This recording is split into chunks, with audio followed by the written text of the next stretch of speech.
The Bengali টিউশনে তোমাদের সকলকে স্বাগত। আমি শুভময়। আজ তোমাদের একাদশ শ্রেণীর সাহিত্যের ইতিহাস নিয়ে আলোচনা করব। সেকেন্ড সেমিস্টারে তোমাদের যে সাহিত্যের ইতিহাস রয়েছে সেই সাহিত্যের ইতিহাসটাকে আমি পুঙ্খানুপুঙ্খভাবে অনেকগুলি ভিডিওর মাধ্যমে আলোচনা করে তোমাদের সামনে তুলে ধরব। বাংলা শিল্প সাহিত্য ও সংস্কৃতির ইতিহাস, এটা হলো তোমাদের সাহিত্যের ইতিহাসের টপিক, মানে সেকেন্ড সেমিস্টারের যে মূল টপিক সেটা হলো এই টপিকটা। এবার এই টপিকটাকে আমরা দুটো ভাগে ভাগ করতে পারি। সেই দুটো ভাগে ভাগ হলো আধুনিক বাংলা সাহিত্যের ধারা ও লৌকিক সাহিত্যের নানা দিক। তাহলে মূল যে পর্ব রয়েছে, মানে তোমাদের যে মূল সিলেবাসের অন্তর্ভুক্ত সাহিত্যের ইতিহাসের যে চ্যাপ্টারটি রয়েছে তার আবার দুটো ভাগ আমরা করলাম। আধুনিক বাংলা সাহিত্যের ধারা প্রথম যে ভাগটি রয়েছে সেই আধুনিক বাংলা সাহিত্যের ধারাকে আবার আমরা 6টি ভাগে ভাগ করে নেব এবং এই যে 6টি ভাগ রয়েছে এই 6টি ভাগের প্রত্যেকটি ভাগ নিয়ে আমরা আলাদা আলাদা ভিডিও তৈরি করব। ঊনবিংশ শতাব্দীর সামাজিক, ধর্মীয় ও শিক্ষা সংস্কারমূলক আন্দোলন, বাংলা সাময়িক পত্রের উদ্ভব ও বিকাশ, বাংলা গদ্য প্রবন্ধের ধারা, আধুনিক বাংলা কাব্য কবিতার ধারা, আধুনিক বাংলা নাট্য সাহিত্যের ধারা, বাংলা কথা সাহিত্যের ধারা। এই যে কথা সাহিত্যের ধারা এর মধ্যে রয়েছে উপন্যাস, ছোট গল্প এবং শিশু কিশোর সাহিত্য। তাহলে এই যে 6টি ভাগ, এই 6টি ভাগের আমরা 6টি ভিডিও তৈরি করব।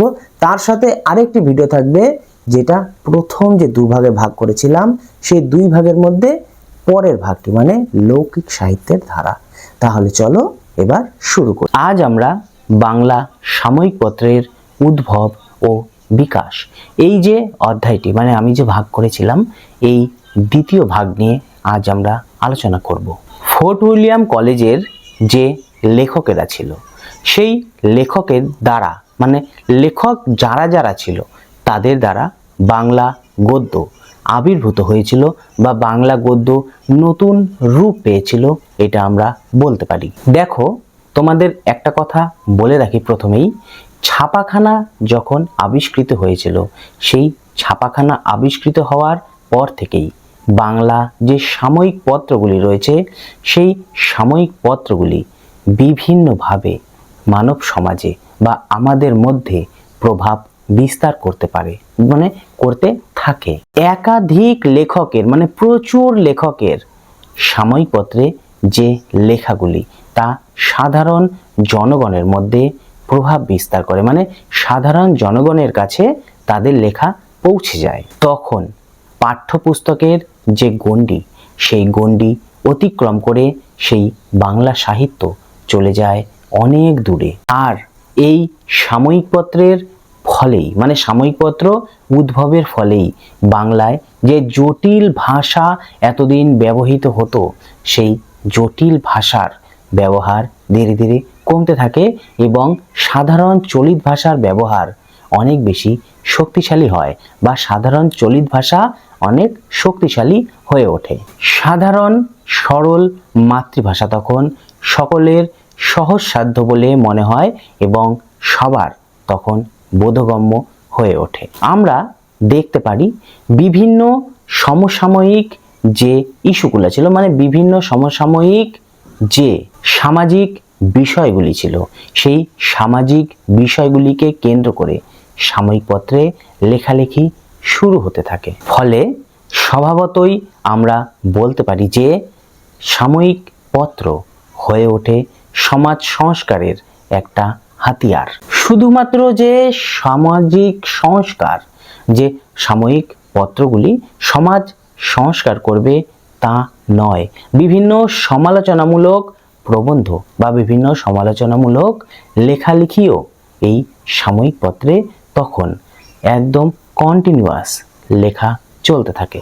এছাড়াও আমরা লক্ষ্য করতে পারি কোনো কোনো সাময়িক পত্রকে কেন্দ্র করে গড়ে ওঠে বিভিন্ন লেখকের গোষ্ঠী বা বিভিন্ন লেখক জনগোষ্ঠী। প্রথম দিকে ভারতবর্ষে তেমন কোনো সাময়িক পত্র আমরা দেখতে পাই না। এই যে মিশনারিরা, মানে ইংরেজরা, তো বুঝতেই পারছো পলাশী যুদ্ধের পরে ইংরেজরা এই আমাদের বাংলায় তোমার তাদের প্রভাব বিস্তার করতে শুরু করে। আর তারপর থেকে বিভিন্ন মিশনারিরা বিভিন্ন স্কুল, কলেজ, বিদ্যালয় এগুলি প্রতিষ্ঠা করে।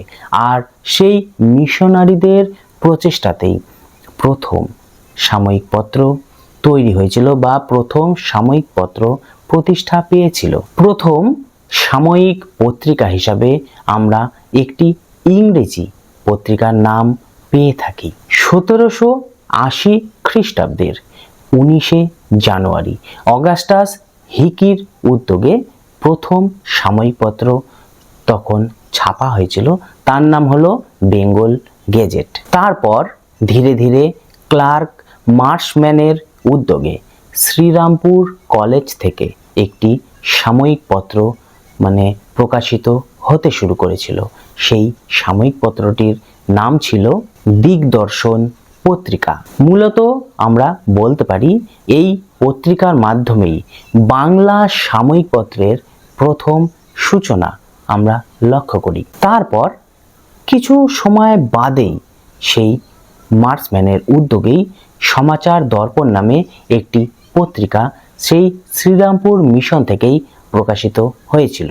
দেখো, এই যে দুটি পত্রিকার কথা আমরা বললাম, এই দুটি পত্রিকাই হলো মিশনারিদের উদ্যোগে তৈরি যে পত্র পত্রিকা। এবার আমাদের বাঙালিদের পালা। বাঙালিরাও তো আর পিছিয়ে থাকবে না।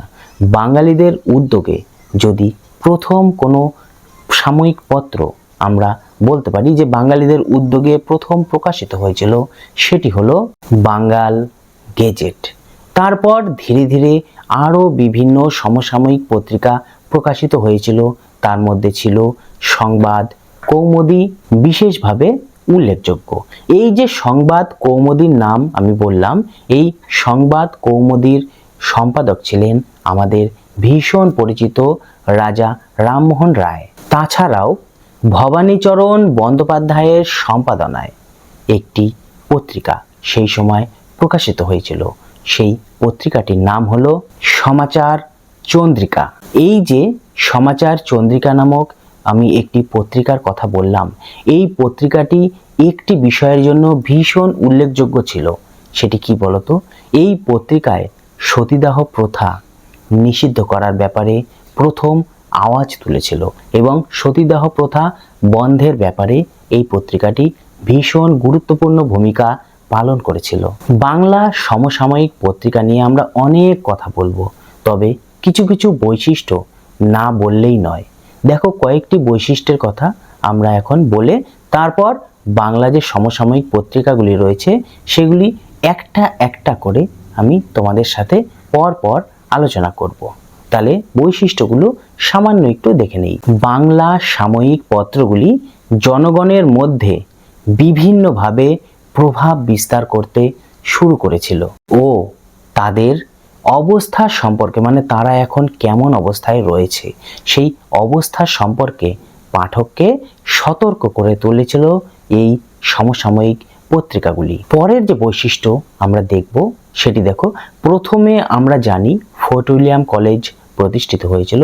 সেই ফোর্ট উইলিয়াম কলেজের ভাষাটি, যে ভাষা সেখানে ব্যবহৃত হতো, সেই ভাষা মূলত একটি জনগোষ্ঠীর মধ্যেই সীমাবদ্ধ ছিল। কিন্তু সমসাময়িক পত্রিকাগুলি সেই যে জনগোষ্ঠী বা একটি জনগোষ্ঠীর মধ্যে যেটি সীমাবদ্ধ ছিল, সেই গোষ্ঠীবদ্ধ জীবন থেকে সরে এসে সাধারণ জনমানসের মধ্যে সেই সমসাময়িক পত্রিকাগুলি ছড়িয়ে দিয়েছিল বাংলা সাহিত্যকে বা বাংলা ভাষা। এছাড়াও তোমরা একটা জিনিস লক্ষ্য করবে, পুরাতন যে কোনো বই যে লেখা হতো সেগুলি ছিল বা হতো মূলত সংস্কৃত ঘেঁষা, সেগুলি সংস্কৃত ভাষায় মূলত লেখা হতো। কিন্তু এই যে সমসাময়িক পত্রিকাগুলি প্রকাশিত হতে শুরু করলো, সেগুলিতে আমরা দেখতে পাই যে সংস্কৃত টাচ থেকে তারা একটু দূরে সরে আসে এবং সাধারণ চলতি ভাষা সেই সমসাময়িক পত্রিকাগুলির মধ্যে প্রভাব বিস্তার করে এবং যার ফলে সাধারণ মানুষ সেগুলি পড়তে বেশি আগ্রহী হয়। এছাড়াও সমসাময়িক পত্রিকাগুলিতে জনমানুষের ক্ষেত্রে বা সমাজ সংস্কারকের ক্ষেত্রেও অনেক সহযোগিতা করেছিল। মানে কোনো একটা মত প্রতিষ্ঠার ক্ষেত্রে বা সমাজে যে কোনো অন্যায়ের বিরুদ্ধে এই যে সমসাময়িক পত্রিকাগুলি, সেগুলি তাদের ভূমিকা পালন করেছিল। একটি কথা বলে রাখি, দেখো 1818 সাল থেকে যে বাংলা সমসাময়িক পত্রগুলির প্রচলন শুরু হয়েছিল তা কিন্তু থেমে থাকেনি, তা আজও মানে বর্তমান কাল পর্যন্ত তার যে ধারা তা অব্যাহত থেকেই গেছে। এবার আমি তোমাদের কয়েকটি সমসাময়িক পত্রের যে নাম, সেই নামগুলি তোমাদের সামনে তুলে ধরবো। তো চলো কয়েকটি উদাহরণ আমরা দেখে নেই। যেমন মনে করো সমাচার দর্পণ, দিগদর্শন, বাঙ্গাল গেজেট, সংবাদ কৌমুদী, ব্রাহ্মণ সেবধী, সমাচার চন্দ্রিকা, সংবাদ প্রভাকর, তত্ত্ববোধিনী পত্রিকা, বঙ্গদর্শন, ভারতী, সাধনা, প্রবাসী, ভারতবর্ষ, যমুনা, সবুজপত্র প্রভৃতি উল্লেখযোগ্য। আমি তো কয়েকটি নাম বললাম, এরকম অনেক রয়েছে।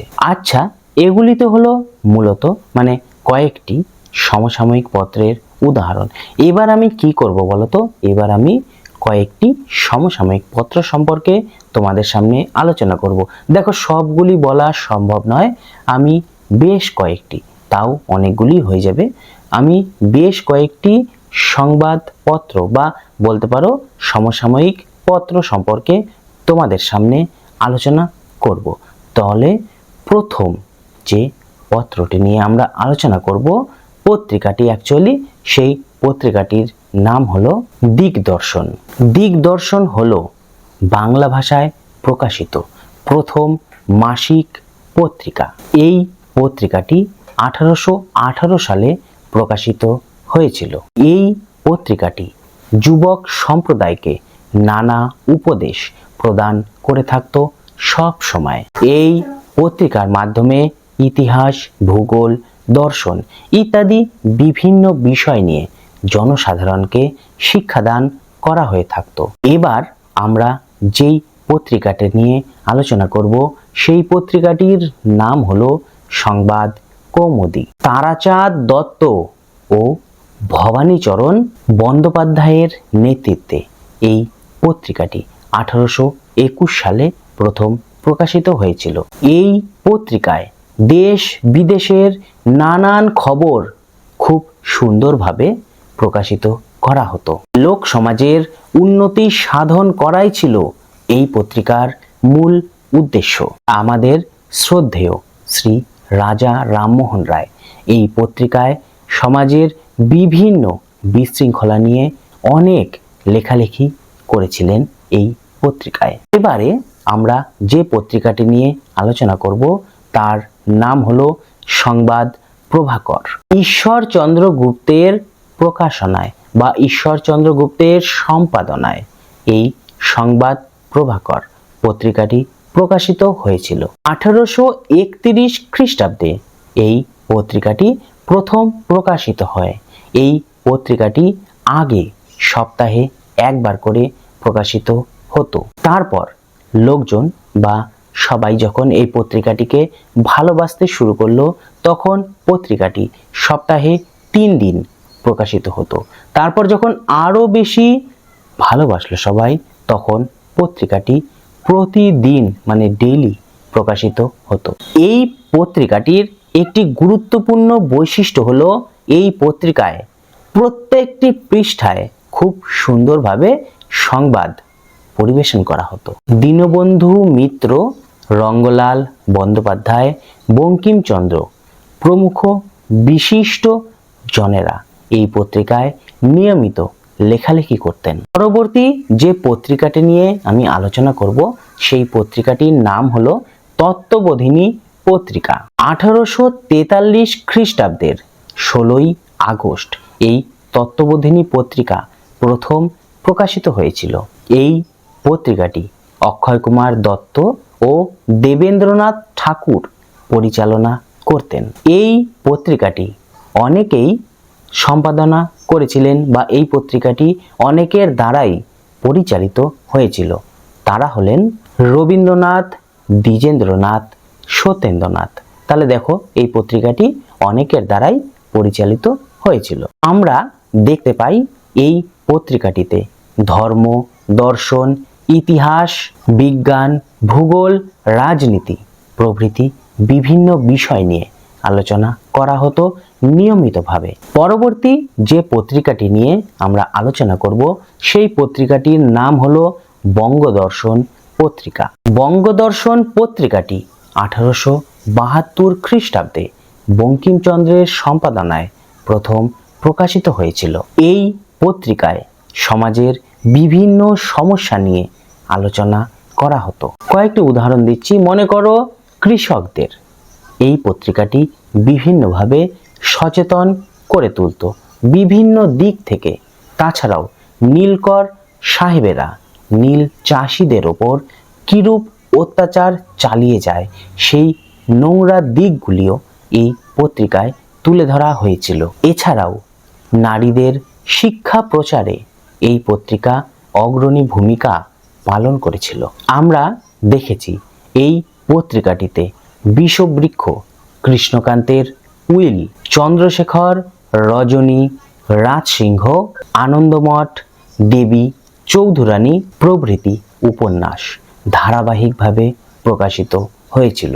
বঙ্কিমচন্দ্র ছাড়াও এই পত্রিকাটি তার ভাই সঞ্জীবচন্দ্র চট্টোপাধ্যায় এবং তারপরে নবপর্যায়ে বঙ্গদর্শন এই নাম দিয়ে রবীন্দ্রনাথ ঠাকুর অনেক দিন সম্পাদনা করেছিলেন। বন্দে মাতরম গানটির সাথে আমরা অনেকেই পরিচিত। এই যে বন্দে মাতরম গানটি, এই গানটি প্রথম প্রকাশিত হয়েছিল এই বঙ্গদর্শন পত্রিকায়। এরপর যে পত্রিকাটি নিয়ে আমরা আলোচনা করব সেই পত্রিকাটির নাম হলো প্রবাসী পত্রিকা। 1901 খ্রিস্টাব্দে রামানন্দ চট্টোপাধ্যায় এই প্রবাসী পত্রিকাটি সম্পাদনা করেছিলেন এবং এই প্রবাসী পত্রিকাটি প্রথম প্রকাশিত হয়েছিল। এই পত্রিকাটি বাংলার বাইরে প্রকাশিত হয়েছিল, মানে বাংলার বাইরে এই পত্রিকাটি যেত, যার ফলে প্রবাসী যে সমস্ত বাঙালিরা থাকতো, মানে বাংলার বাইরে যে সমস্ত বাঙালিরা থাকতো, তারাও বাংলা ভাষায় পত্রিকা পড়ার সুযোগ পেতেন। এই পত্রিকায় রাজনীতি, সমাজনীতি, সঙ্গীত, চিত্রকলা ইত্যাদি বিভিন্ন বিষয় নিয়ে পরপর অনেক দিন আলোচনা করা হয়েছিল। রবীন্দ্রনাথ ঠাকুর, সুনীতি কুমার চট্টোপাধ্যায় নিয়মিতভাবে এই পত্রিকায় লেখালেখি করে যেতেন। এই পত্রিকাটি দীর্ঘ 60 বছর ধরে চলছিল।